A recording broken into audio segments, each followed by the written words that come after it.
রাজ্যের চাহিদা অনুযায়ী মাছের উৎপাদন আরও বাড়ানোর জন্য উদ্যোগ নিচ্ছে মৎস্য দপ্তর।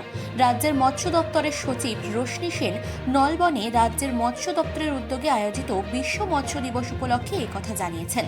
মাছের চাষের মাধ্যমে কর্মসংস্থানের বিষয়টিকেও সরকার গুরুত্ব দিচ্ছে বলে তিনি জানান।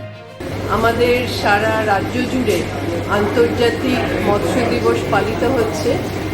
আমরা চাইছি যে আমাদের যে সমস্ত প্রচেষ্টা মৎস্য চাষ উন্নয়নে, সেটা প্রকৃত মৎস্যজীবীদের সঙ্গে আলোচনা করে সম্মিলিতভাবেই আমরা এগোতে পারি। আপনারা হয়তো জানেন যে পশ্চিমবঙ্গ সমস্ত রাজ্যের মধ্যে মৎস্য উৎপাদনে দ্বিতীয়, কিন্তু মৎস্য বীজ যেটা, মাছের সিড যেটাকে বলে, তাতে কিন্তু আমরা 1 নম্বর। এবং আমাদের থেকে বীজ বিভিন্ন জায়গায় বা বিভিন্ন রাজ্যে চলে যায়।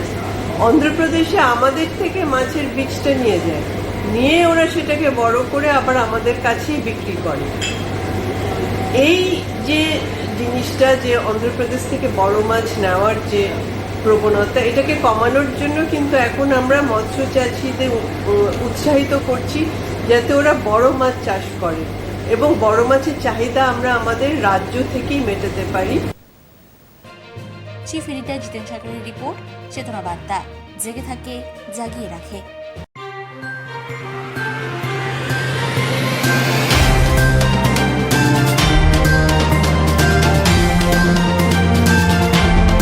চেতনা বার্তা, জেগে থাকে, জাগিয়ে রাখে।